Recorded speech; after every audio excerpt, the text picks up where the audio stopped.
Stop making life harder than it already is. I'm having a busy day today, and it's bitty busy, if you know what I mean. It's make an appointment, finish up a vlog, email the Senko, and for the love of Freya, when did that toilet bowl last experience a bit of bleach, right? I feel like I have 100 things that I could be doing, should be doing, ought to be doing, right? And the problem is that when your brain is speeding ahead at 360 miles per hour with all of the things, it is very easy to feel overwhelmed.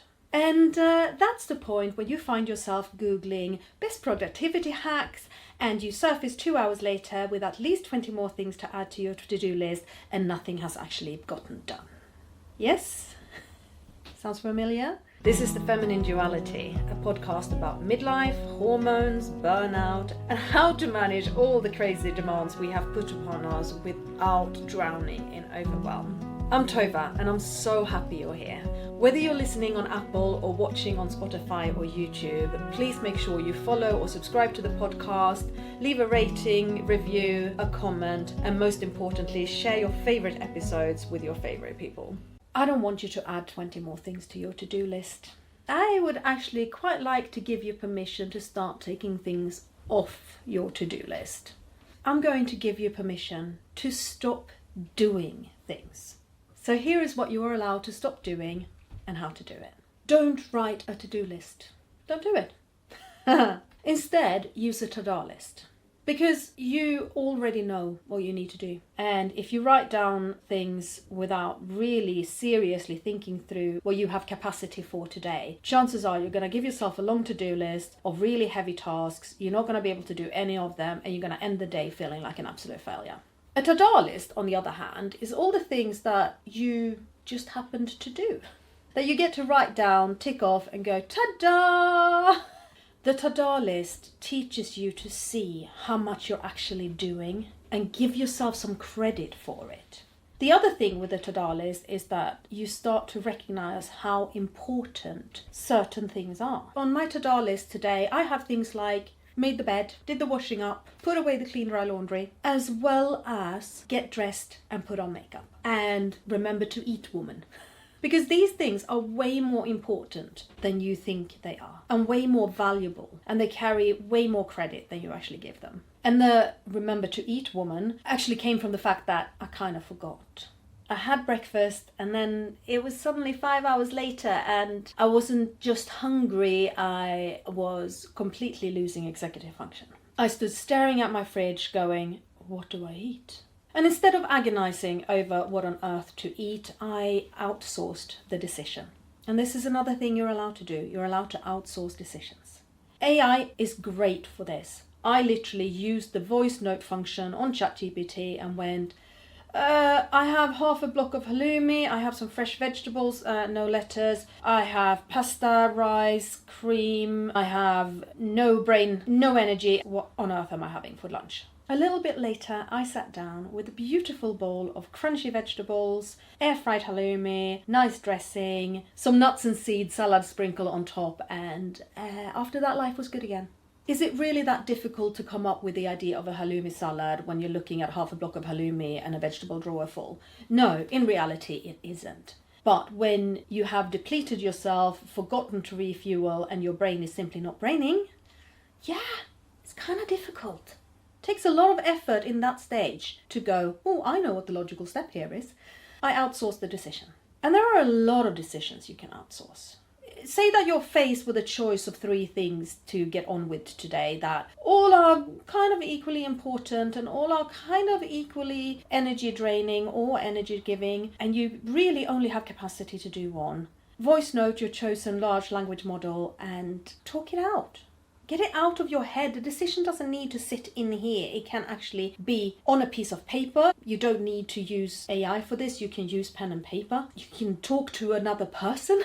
Probably my most recommended version of doing it is talking to another person. Sometimes I talk to the cat. Hey, Luca, I have this to do today. I have that to do today. Which one's most important? She looks at me and she goes meow, and you know, it's good advice. But stop making every decision yourself, because decisions, they are hard work for your brain. And if you haven't got a person to talk it out with, you don't want to use AI, you haven't got a cat, you know you're really overwhelmed and you want a chance to really talk your overwhelm through and get some solid, good strategies for how to crack it, you can always book in a one-to-one session with me and I will help you do exactly that. All the details on how to contact me are in the description to this video. It's not just decisions that I outsource. Sometimes I outsource just my brain storage. Okay? There's a lot of stuff happening in here and I just need to talk it out with somebody. Again, sometimes I voice note ChatGPT, sometimes I journal, sometimes I speak to my partner, a trusted friend, but I process through talking.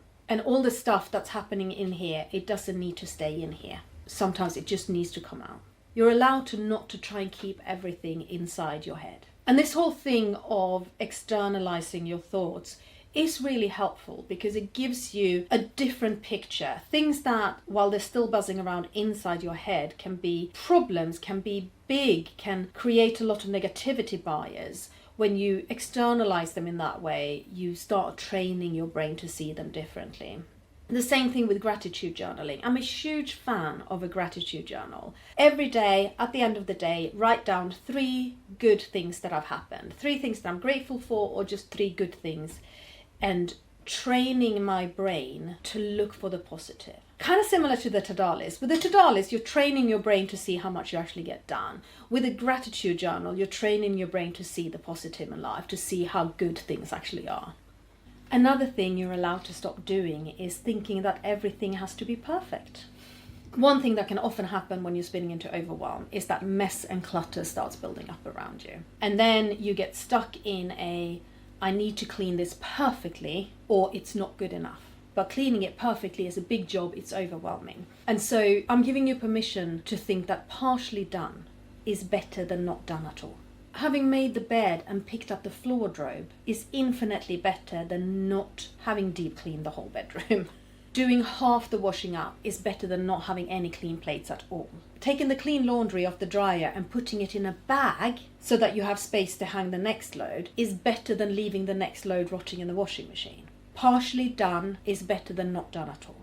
Get rid of this idea that it has to be perfect, it has to be finished. If you're exhausted, if you're time strapped, can you give yourself 20 minutes? 20 minutes to do something, because it's going to be 20 minutes cleaner than before you started, and that's progress. Same goes with any other task you might have. I do a lot of content creation. I'm running 2 online brands. There's vlog episodes, there's podcast episodes, there's social media, there's emails, there's all of these different things. Okay, I can't do all of them all at once. Can I spend 20 minutes editing? That's 20 less minutes I have to spend tomorrow or the next day, right? It's a bit of progress, better than nothing. I have a very glorious bowl of ramen right here and I'm so hungry at the moment, but it's still a little bit too hot to eat. Oh, but I can smell it. Right, one thing I am unfortunately very good at doing, particularly when I feel overwhelmed, is when I take a break, for example, to sit down and eat, I have a tendency to turn on the TV and say to myself, I'm only going to watch 1 episode while I'm eating.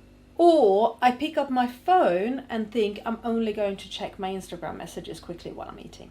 And if I'm overwhelmed, my brain is going to want to stay in this distraction. It's not going to want to finish after just 1 episode or after just 10 minutes. No, my brain is going to want to dissociate and stay in there and look at reel after reel after reel, or I just have to see what happens in the next episode and the next one. And then 4 hours have gone by. I've not done any of the things that overwhelm me.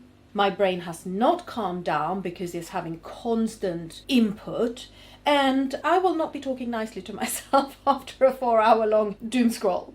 I don't think anybody will. It has done nothing for me. And so when I know that I am a bit overwhelmed and I probably will have a tendency to get lost, I ban TV and social media. I don't ban my phone because, again, we have this thing of talking things out with a friend or with AI. This might be a time where in between mouthfuls you voice note what's overwhelming you and get that out. But what I really love doing is putting on some music and picking up a book. You see, I can put the book down after half an hour. I'm finding it much harder to turn the TV off after half an hour. And let's face it, half an hour with Terry Pratchett is a very good nervous system reset. I mean, this is what I'm reading. I'm not talking about self-help, improving my mind, high intellectual level literature here. I am talking about consciously dissociating from reality because reality is a little bit too overwhelming while I'm having my lunch. And then I put the book back and then I get back to it. And then I progress a little bit more in all the things that are making me feel overwhelmed. And talking of resetting your nervous system, what's your energy level like right now? Are you buzzing, stressed out, trying to make a decision amidst too much noise, really struggling to sit still and really struggling to focus? This is probably a sign that it's time for you to stop and try and calm down for a bit. Hiding underneath that buzzy feeling, you're probably exhausted. So you might want to take a nap. Or at the very least, lie down with a guided meditation and really slow your nervous system down. Or if you don't want to risk falling asleep and not waking up for quite some time, maybe now is when you reach for the CBD oil, or at least a mug of calming tea. But what is really helpful in this scenario is finding ways in which you tell your brain it is safe to slow down. You don't have to fix everything right now in one go. It is safe to step away and regulate before coming back.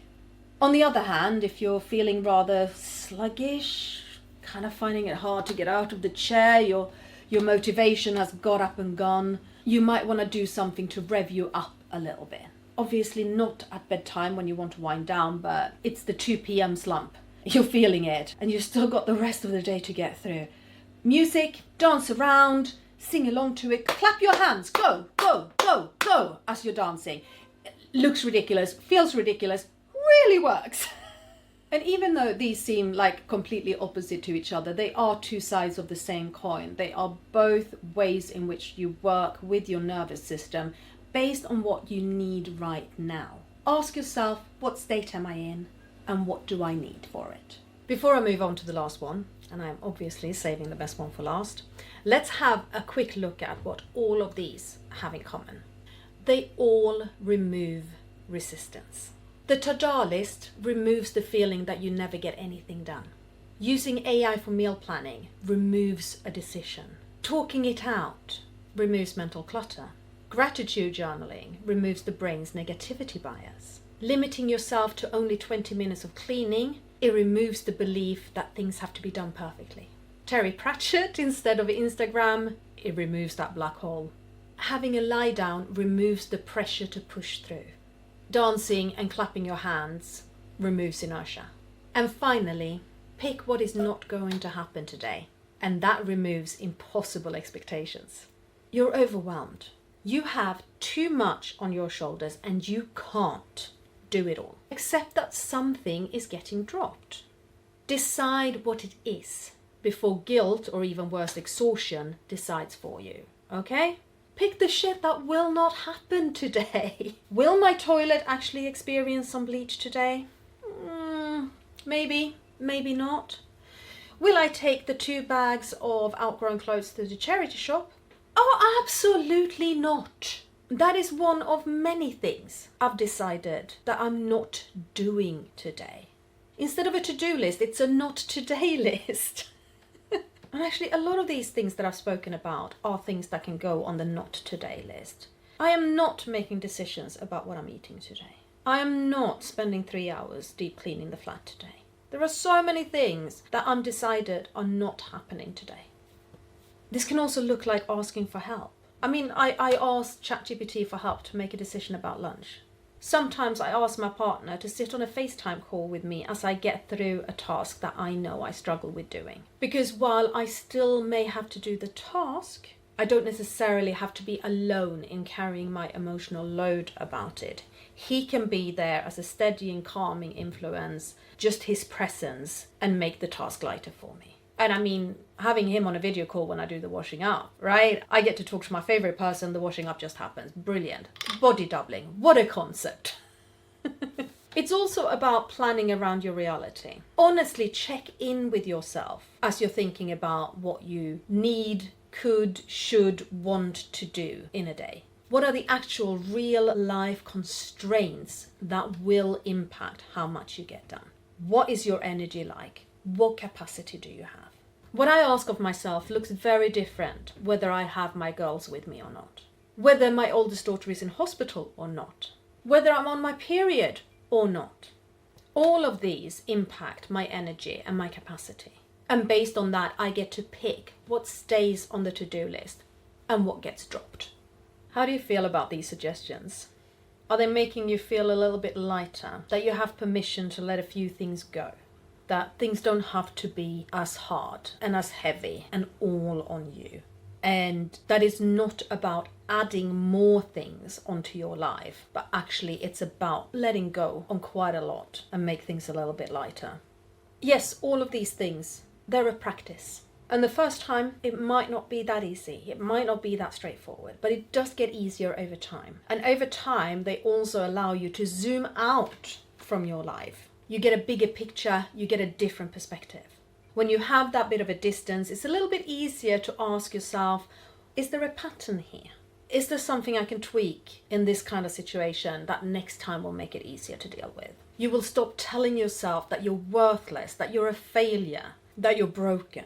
And you may even start to laugh at yourself when things get a little messy. I was so proud of my halloumi salad earlier today. It looked pretty.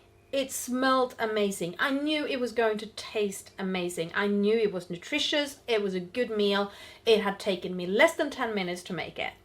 And as I reached out to pick up the plate, I managed to hit the fork just so, and it somersaulted through my kitchen, spreading coleslaw in an arc around it.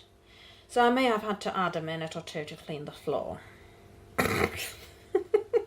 With a less regulated nervous system, that would have been a disaster. It would have been so hard to come back from that. I would have been seriously pissed off. Today, it was laughable. Even though I had gotten overwhelmed to the point that I couldn't make a simple lunch decision, actually outsourcing the decision, having a really clear idea of what to make for lunch, making the lunch, all of that grounded me enough, and I was able to laugh at it. You can ease up on the discipline and the perfectionism a little bit.